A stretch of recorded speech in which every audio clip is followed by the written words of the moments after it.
Good morning everyone, welcome to exam orbit classes.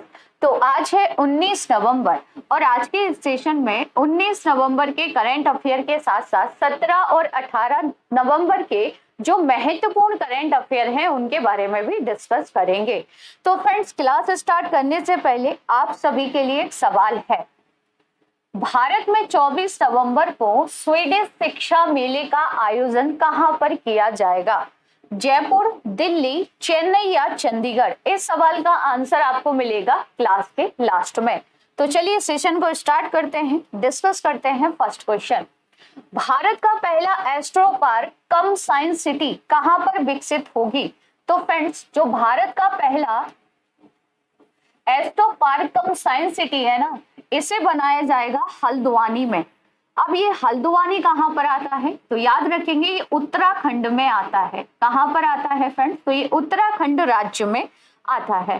Friends, इस astro park में नक्षत्र और नवग्रहों से जुड़े अध्ययन किए जाएंगे। किससे? नक्षत्र और नवग्रहों से जो जुड़े अध्ययन है वो इस पार्क में किए जाएंगे, जो कि उत्तराखंड में बनाया जाएगा। अन्य ऑप्शंस के बारे में भी क्विक रिवीजन कर लेते हैं। अन्य ऑप्शंस के बारे में फ्रेंड्स याद रखेंगे। अगर मैं आपसे पूछूं कि देश की जो पहली वैदिक घड़ी है, देश की पहली वैदिक घड़ी ये कहां पर लगाई गई है? तो आंसर होगा उज्जैन। याद रखेंगे, इसकी जो आधारशिला है वो उज्जैन में रखी गई है। यानी कि ये घड़ी कहां पर लगाई जाएगी? तो उज्जैन में लगाई जाएगी। सेकंड पॉइंट आपको बताना है। सेकंड पॉइंट, देश की पहली न्याय घड़ी, देश की जो पहली न्याय घड़ी है, न्याय घड़ी ये कहां पर लगाई गई है फ्रेंड्स? तो आंसर होगा गुजरात। कहां पर लगाई गई है? तो इसे गुजरात में लगाया गया है। साथ ही याद रखेंगे, देश की पहली जो नाइट सफारी है, देश की पहली नाइट सफारी ये कहां बनेगी फ्रेंड्स? तो ये लखनऊ में बनेगी। कहां पर? लखनऊ में। देश का जो पहला ड्रोन एक्सपो है, देश का पहला ड्रोन एक्सपो ये कहां पर हुआ है? तो आंसर होगा चेन्नई। याद रखेंगे फ्रेंड्स, ये देश के पहले, भारत के पहले से संबंधित कुछ प्रश्न है जहां से एग्जाम में क्वेश्चन बन सकता है। इसके अलावा आपको याद रखना है फूड फेस्टिवल फूड जो महोत्सव है इसका आयोजन कहां पर किया जाएगा? कोलकाता। कहां पर होगा फ्रेंड्स? तो कोलकाता में इसका आयोजन किया जाएगा। देश की पहली सेमीकंडक्टर नीति की घोषणा करने वाला राज्य कौन सा है? तो आंसर होगा गुजरात। देवस्थल से आप सभी याद रखेंगे कि जो दुनिया की सबसे बड़ी दूरबीन है, दुनिया की सबसे बड़ी दूरबीन ये कहां पर लगाई गई है? देवस्थल। और देवस्थल भी कहां पर आता है? तो ये उत्तराखंड में आता है फ्रेंड्स। कहां पर आता है? उत्तराखंड में आता है। कोलकाता से और याद रख सकते हैं अंडर वाटर जो मेट्रो है देश की पहली, ये कहां चलेगी? कोलकाता में। और इसके कब तक चलने की संभावना है? आंसर करेंगे कमेंट्स बॉक्स में। चलिए बढ़ते हैं आगे। अगर आप लोग पहली बार चैनल पर विजिट कर रहे हैं तो चैनल को सब्सक्राइब कर लीजिएगा, साथ ही बेल आइकन दबाना बिल्कुल ना भूलें, जिससे आप लोगों को क्लास का जो नोटिफिकेशन है वो सबसे पहले मिल जाएगा। अगर क्लास अच्छी लग रही है तो क्लास को ज्यादा से ज्यादा शेयर कीजिएगा, लाइक कीजिएगा और चैनल को सब्सक्राइब जरूर कर लीजिएगा फ्रेंड्स। इस क्लास की जो पीडीएफ है वो आप सभी को टेलीग्राम चैनल पर मिल जाएगी। इसके अलावा आप सभी इंस्टाग्राम और फेसबुक पर भी फॉलो कर सकते हैं। फ्रेंड्स, रोज रात को 10 बजे static GK plus current affair की क्लास रहती है। ये क्लास आपकी लाइव होती है। इस क्लास को भी आप सभी अटेंड कर सकते हैं। अगला सवाल है कि पहली विश्व मीडिया कांग्रेस कहां पर हुई है? जो पहली विश्व मीडिया कांग्रेस है ना फ्रेंड्स, इसका आयोजन कहां पर किया गया है? तो ये हुई है आबू धाबी यानी कि संयुक्त अरब अमीरात में। कहां पर हुई है मीडिया कांग्रेस? तो ये आबू धाबी यानी कि संयुक्त अरब अमीरात में इसका आयोजन किया गया है। फ्रेंड्स, इस कांग्रेस का विषय क्या है? तो इसका विषय है मीडिया उद्योग के भविष्य को आकार देना। किसको? मीडिया उद्योग को भविष्य को आकार देना, ये इस बार का इसका विषय है।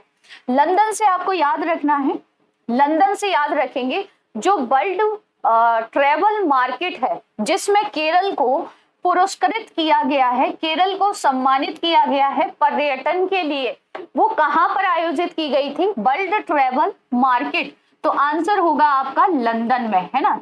दिल्ली से याद रखेंगे कि देश का जो पहला कोयला सम्मेलन है, देश का पहला कोयला सम्मेलन ये कहां पर हुआ है? तो दिल्ली में हुआ है।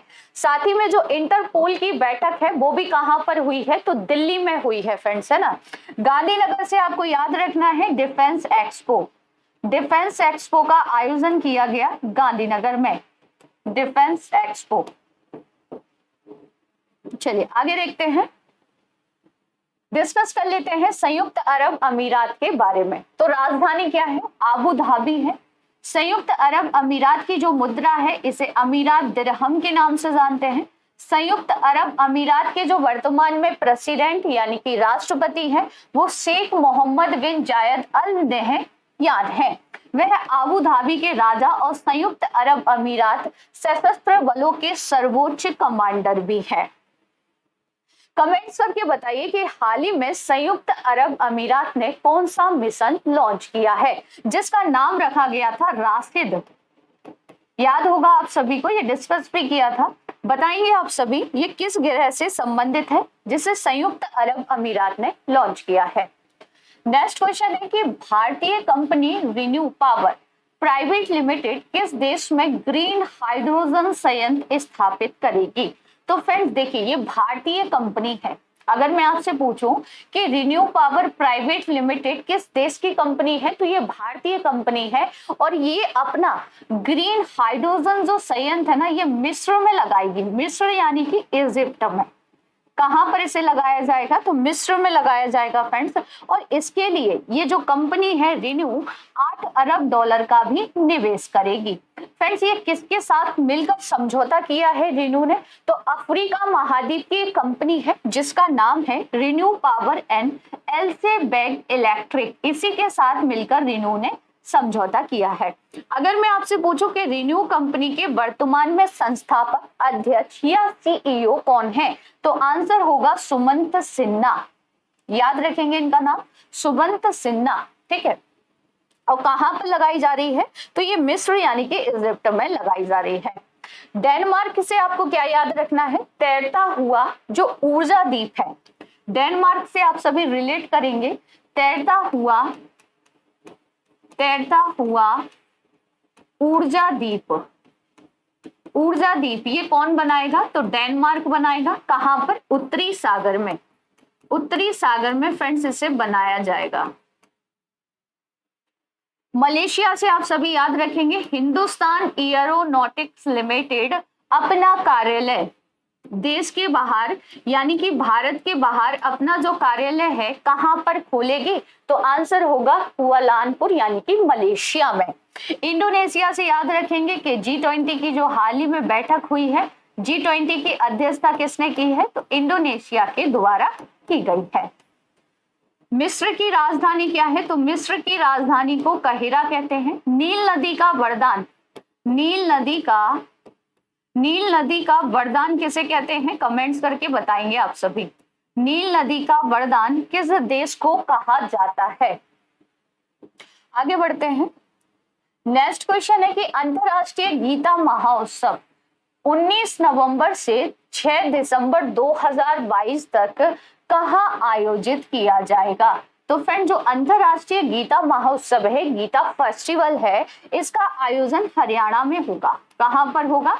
तो याद रखेंगे हरियाणा में इसका आयोजन किया जाएगा। हरियाणा में भी कहां पर होने वाला है ये? तो हरियाणा में होगा कुरुक्षेत्र में। कहां पर होगा फ्रेंड्स? तो कुरुक्षेत्र में इसका आयोजन 19 नवंबर यानी कि आज से 6 दिसंबर तक इसका आयोजन कुरुक्षेत्र हरियाणा में किया जाएगा। फ्रेंड्स इसका औपचारिक रूप से उद्घाटन कौन करने वाला है? औपचारिक रूप से इसका उद्घाटन कौन करेगा? तो औपचारिक रूप से जो यहाँ पर गीता यज्ञ कार्यक्रम होगा इसका उद्घाटन भारत की प्रेसिडेंट यानी कि द्रौपदी मुर्मू जी के द्वारा किया जाएगा। साथ ही में याद रखेंगे कि यहाँ पर सरस एंड क्राफ्ट मेला भी आयोजित किया जाएगा। हो सकता है एग्जाम में आपसे पूछ लिया जाए कि सरस एंड क्राफ्ट मेले का आयोजन किस राज्य में किया गया, तो आंसर होगा हरियाणा। फ्रेंड्स, अब यहाँ पर इस महाउत्सव से एक पॉइंट बहुत महत्वपूर्ण हो जाता है जिसके बारे में आपको याद रखना है। अगर आपसे पूछ लिया जाए कि इस महाउत्सव में नेपाल कौन सा देश भागीदार देश रहा है, नेपाल। कौन सा राज्य भागीदार रहा है, तो राज्य रहा है मध्य प्रदेश। देश पूछे तो नेपाल, राज्य पूछ ले तो मध्य प्रदेश। नेक्स्ट क्वेश्चन है कि जर्मन वॉच और क्लाइमेट एक्शन नेटवर्क द्वारा संकलित क्लाइमेट चेंज परफॉर्मेंस इंडेक्स 2023 का कौन सा संस्करण जारी किया गया है, तो फ्रेंड्स 2023 का जो संस्करण जारी किया गया है वो किया गया है 18वां संस्करण। कौन सा? 18वां संस्करण फ्रेंड्स इसे जारी किया गया है। इस सूचकांक में, इस इंडेक्स में भारत की रैंक क्या रही है जो हमारे लिए महत्वपूर्ण है, तो फ्रेंड्स भारत 63 देशों में से 2 स्थान के सुधार के साथ 8वें स्थान पर पहुंच गया है। किस स्थान पर? तो भारत की इसमें जो रेटिंग रही है वो 8वें स्थान पर रही है। साथ ही में याद रखेंगे कि पहले 3 स्थानों पर इस इंडेक्स में किसी को भी स्थान नहीं दिया गया है, क्योंकि किसी भी देश ने समग्र रूप से उच्च रेटिंग प्राप्त करने के लिए सभी सूचकांक श्रेणियों का अच्छा प्रदर्शन नहीं किया है। चौथा जो स्थान आया है वो डेनमार्क 4थे स्थान पर रहा है, 5वें स्थान पर स्वीडन रहा है और 6वें स्थान पर कौन रहा है, तो चिली रहा है फ्रेंड्स, है ना। भारत की रैंकिंग आप सभी याद रखेंगे, भारत इसमें 8वें स्थान पर रहा है। अगला सवाल है कि अंतरराष्ट्रीय पर्यटन मार्ट ये कहां पर हुआ है, तो फ्रेंड्स इंटरनेशनल जो पर्यटन मार्ट है ना, इसका आयोजन किया गया मिजोरम में। कहां पर किया गया, तो ये मिजोरम में हुआ है फ्रेंड्स, है ना। मिजोरम में इसका आयोजन किया गया और ये 10वां संस्करण था। इस बार जो आयोजित किया गया ये 10वां संस्करण था। फ्रेंड्स यह कार्यक्रम पर्यटन ट्रैक के लिए G20 की प्राथमिकताओं पर केंद्रित है। जैसा कि आप सभी को ज्ञात है कि 1 दिसंबर 2022 से जो G20 की अध्यक्षता है 1 साल के लिए वो कौन करने वाला है, तो भारत करने वाला है। और फिर G20 की जो बैठक होगी ना भारत में, कई शहरों में इसे आयोजित किया जाएगा, है ना। अब डिस्कस कर लेते हैं कि इंटरनेशनल जो पर्यटन मार्ट है ये आखिर में है क्या। तो देखिए उत्तर पूर्वी राज्य यानी कि नॉर्थ ईस्ट राज्यों में रोटेशन के आधार पर अंतरराष्ट्रीय पर्यटन मार्ट आयोजित किया जाता है। मिजोरम पहली बार इसकी मेजबानी कर रहा है, यानी कि मिजोरम के द्वारा पहली बार इसकी मेजबानी की गई है। फ्रेंड्स इससे पहले ये कहां कहां हुआ है, तो गुवाहाटी, तवांग, शिलांग, गंगटोक, अगरतला, इम्फाल और कोहिमा में भी ये आयोजित किया जा चुका है। इस आयोजन का जो मुख्य उद्देश्य है वो घरेलू और अंतरराष्ट्रीय बाजारों में उत्तर पूर्वी क्षेत्र की पर्यटन क्षमता को प्रदर्शित करना है। कुल मिलाकर आपको याद रखना है कि जो अंतरराष्ट्रीय पर्यटन मार्ट है ये उत्तर पूर्व के पर्यटन से संबंधित है ना। नेक्स्ट क्वेश्चन है कि नीति आयोग का पूर्णकालिक सदस्य किसे नियुक्त किया गया है, तो फ्रेंड्स नीति आयोग के पूर्णकालिक सदस्य कौन बन गए हैं, तो इसका सही आंसर है ऑप्शन सी, अरविंद विरमानी को बनाया गया है, जिन्हें आप सभी पिक में देख सकते हैं। नीति आयोग के बारे में डिस्कस कर लेते हैं जल्दी से। नीति आयोग की जो स्थापना है वो 1 जनवरी 2015 में की गई थी। नीति आयोग का मुख्यालय कहां पर है, बताएंगे आप सभी कमेंट्स करके। नीति आयोग का मुख्यालय कहां पर है, नीति आयोग के प्रथम उपाध्यक्ष कौन थे, नीति आयोग के प्रथम उपाध्यक्ष कौन थे और नीति आयोग के प्रथम सीईओ कौन थे, इसका आंसर आप सभी कमेंट्स बॉक्स में करेंगे। वर्तमान में जो नीति आयोग के उपाध्यक्ष हैं वो सुमन बैरी हैं। कौन है फ्रेंड्स, तो सुमन बैरी है। सीईओ कौन है वर्तमान में, तो परमेश्वरन अय्यर हैं। एनके सिंह किस पद पर हैं वर्तमान में, कमेंट्स करके बताएंगे आप सभी। अगला सवाल है कि किस राज्य ने अनुसूचित क्षेत्रों में पंचायत विस्तार यानी कि पैसा अधिनियम लागू किया है? तो फ्रेंड्स इस क्वेश्चन में हम लोग पैसा अधिनियम के बारे में जो भी बेसिक इंफॉर्मेशन है उसके बारे में डिस्कस कर लेंगे। तो फ्रेंड्स जो ये पैसा अधिनियम है ये मध्य प्रदेश के द्वारा लागू किया गया है। किसके द्वारा? मध्य प्रदेश ने इसे लागू किया है। तो फ्रेंड्स मध्य प्रदेश ने बिरसा मुंडा की जो जयंती मनाई गई उसी जयंती के अवसर पर पैसा अधिनियम लागू किया है। फ्रेंड्स राष्ट्रपति द्रौपदी मुर्मू द्वारा इसकी औपचारिक रूप से घोषणा की गई। ठीक है, और इसका जो उद्देश्य है वो ग्राम सभाओं की सक्रिय भागीदारी के साथ जनजातीय आबादी के शोषण से बचाना है। यानी कि जो जनजाति लोग हैं उनको शोषण से बचाना इसका मुख्य उद्देश्य है। आगे डिस्कस कर लेते हैं अनुसूचित क्षेत्रों के लिए पंचायत विस्तार अधिनियम के बारे में। आखिर ये है क्या? तो देखिए संसद ने 1996 में अनुसूचित क्षेत्रों के लिए पंचायत विस्तार अधिनियम यानी कि पैसा नामक एक विशेष कानून बनाया था। ये कब बनाया गया था? 1996 में। देखिए फ्रेंड ये सुर्खियों में है तो यहाँ से क्वेश्चन बनने की संभावना पूरी है। तो याद रखेंगे कब बनाया गया था? 1996 में, और 24 दिसंबर 1996 को ये लागू हो गया। यह अधिनियम वर्तमान में संविधान की 5वीं अनुसूची में कौन सी अनुसूची से संबंधित है? 5वीं अनुसूची। 5वीं अनुसूची में शामिल क्षेत्रों में लागू है जो आदिवासी समुदायों के प्रभुत्व वाले जिलों के प्रशासन से संबंधित है। किससे संबंधित है? तो आदिवासी जिले हैं उनके प्रशासन से ये पैसा संबंधित है। और देश के 10 राज्यों में ये लागू है। कितने राज्यों में है फ्रेंड्स? तो देश के 10 राज्यों में ये लागू है, और 10 ही राज्य बहुत महत्वपूर्ण है फ्रेंड्स, है ना। 10 राज्य कौन कौन से हैं? झारखंड, छत्तीसगढ़, उड़ीसा, आंध्र प्रदेश, गुजरात, हिमाचल प्रदेश, मध्य प्रदेश, महाराष्ट्र और राजस्थान, तेलंगाना में ये लागू है। फ्रेंड्स इसका उद्देश्य क्या है? तो अनुसूचित क्षेत्रों में रहने वाले लोगों के लिए ग्राम सभाओं के माध्यम से सुशासन सुनिश्चित करना, ये इसका प्रमुख उद्देश्य है। आप इसे याद रखेंगे लागू कब किया गया, कौन सी अनुसूची इससे संबंधित है और कितने राज्य इसमें शामिल है, ये आपको याद रखना है। नेक्स्ट क्वेश्चन है कि भारत का पहला निजी विक्रम एस रॉकेट 18 नवंबर को कहां से लॉन्च किया गया? तो फ्रेंड्स इसकी जो लॉन्चिंग है वो आंध्र प्रदेश से की गई है। सतीश धवन अंतरिक्ष केंद्र श्रीहरिकोटा से इसे लॉन्च किया गया है। और फ्रेंड्स याद रखेंगे ये भारत का पहला निजी रॉकेट है। भारत का पहला निजी रॉकेट है। भारत की पहली निजी स्पेस कंपनी कौन सी है? तो उसका नाम है स्काई रूट। कौन सी है फ्रेंड्स? याद रखेंगे स्काई रूट प्राइवेट लिमिटेड। और ये कहां पर है? हैदराबाद। हैदराबाद में है फ्रेंड्स ये कंपनी, ठीक है। और ये जो रॉकेट लॉन्च हुआ है ये सतीश धवन अंतरिक्ष केंद्र श्रीहरिकोटा से इसे लॉन्च किया गया है। अगला सवाल है कि बैंक ऑफ इंडिया के अध्यक्ष के रूप में किसे नियुक्त किया गया है? Bank of India. तो फ्रेंड्स बैंक ऑफ इंडिया के जो नए अध्यक्ष बन गए हैं इनका नाम है श्री श्रीनिवासन वरदराजन, जो कि बैंक ऑफ इंडिया के नए अध्यक्ष बन गए हैं। नेक्स्ट क्वेश्चन है कि पश्चिम बंगाल के राज्यपाल के रूप में किसे नियुक्त किया गया है? तो फ्रेंड्स पश्चिम बंगाल के राज्यपाल कौन बन गए हैं? पश्चिम बंगाल के नए राज्यपाल बन गए हैं सीवी आनंद बोस, जिन्हें आप सभी पिक में देख सकते हैं। इनकी नियुक्ति राष्ट्रपति द्रौपदी मुर्मू जी द्वारा की गई है। जैसा कि आप सभी को ज्ञात है कि जो गवर्नर होते हैं इनकी नियुक्ति कौन करता है? तो प्रेसिडेंट के द्वारा की जाती है।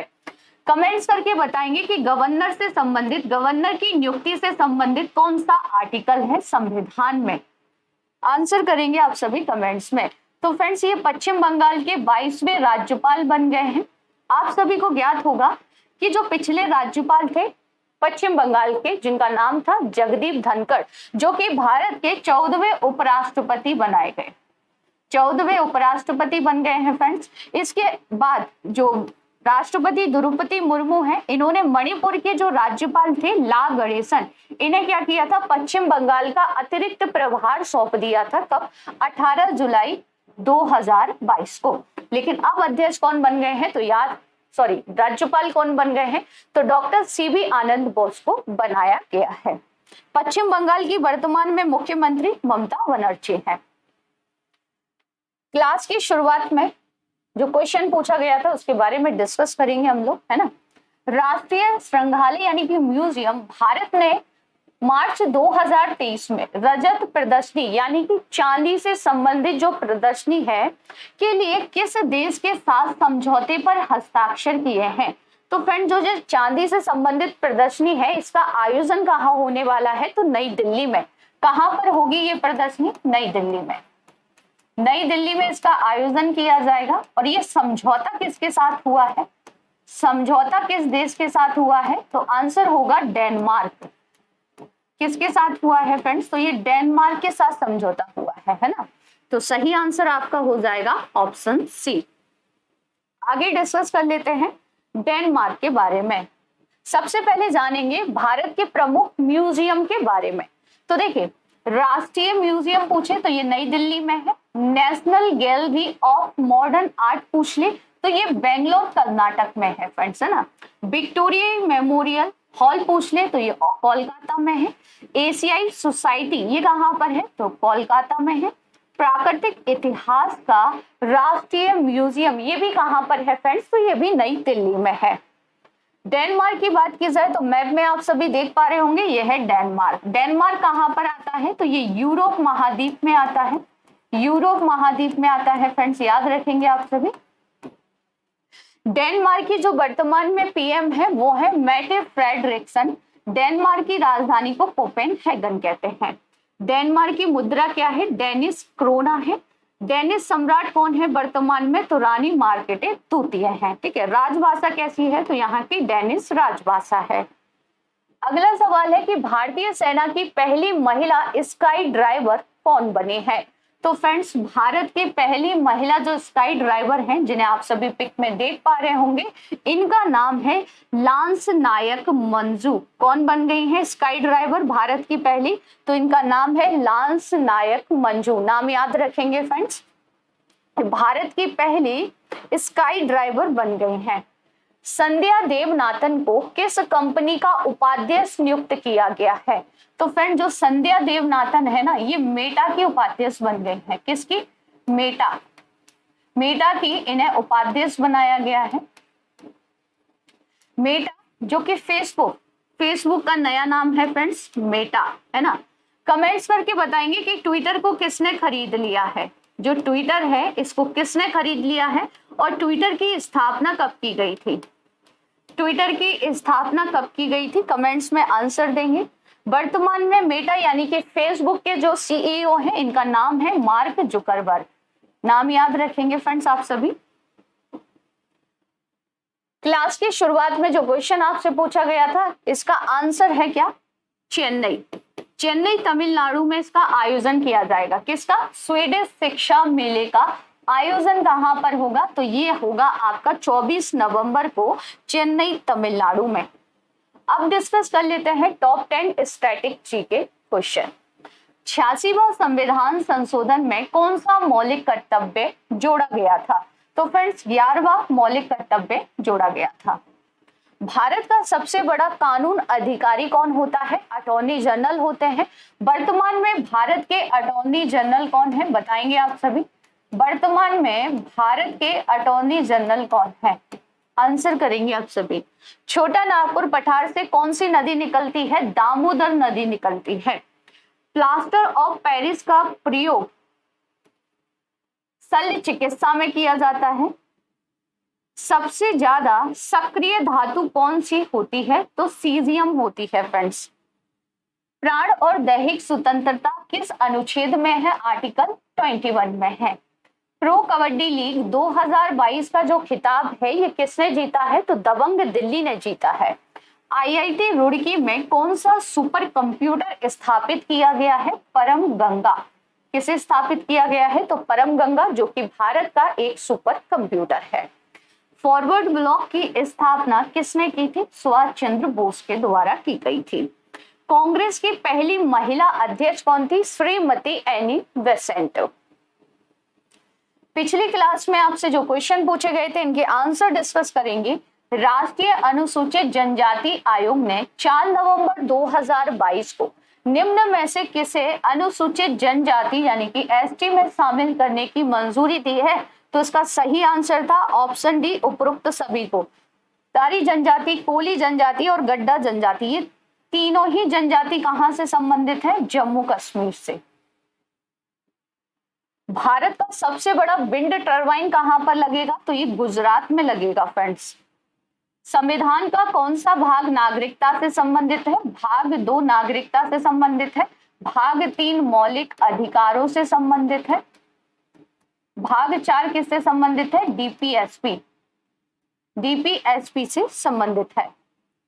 भारत की संघात्मक व्यवस्था निम्नलिखित में से किस देश से ली गई है? तो उसे कनाडा से लिया गया है। अब आप लोगों के लिए कुछ सवाल हैं जिनके आंसर आपको देने हैं कमेंट्स बॉक्स में। तो पहला सवाल है कि राष्ट्रीय शिक्षा दिवस किसकी जयंती को चिन्हित करने के लिए मनाया जाता है? नेक्स्ट क्वेश्चन है कि किस टाइगर रिजर्व में हाथी दत्तक ग्रहण योजना का अनावरण किया गया है? संयुक्त राष्ट्र की सुरक्षा परिषद में 5 स्थायी सदस्य होते हैं। शेष 10 सदस्य महासभा द्वारा कितने साल की अवधि के लिए चुने जाते हैं? नेक्स्ट एंड लास्ट क्वेश्चन है कि मानव में सबसे बड़ा अंग कौन सा है? तो फ्रेंड्स इन सब के आंसर आपको देने हैं कमेंट्स बॉक्स में। आज का ये सेशन आप सभी को कैसा लगा कमेंट्स बॉक्स में जरूर बताइएगा। अगर क्लास अच्छी लगी हो तो क्लास को ज्यादा से ज्यादा शेयर कीजिएगा, लाइक कीजिएगा और चैनल को सब्सक्राइब जरूर कर लीजिएगा। मिलते हैं नेक्स्ट क्लास में, तब तक के लिए थैंक यू सो मच।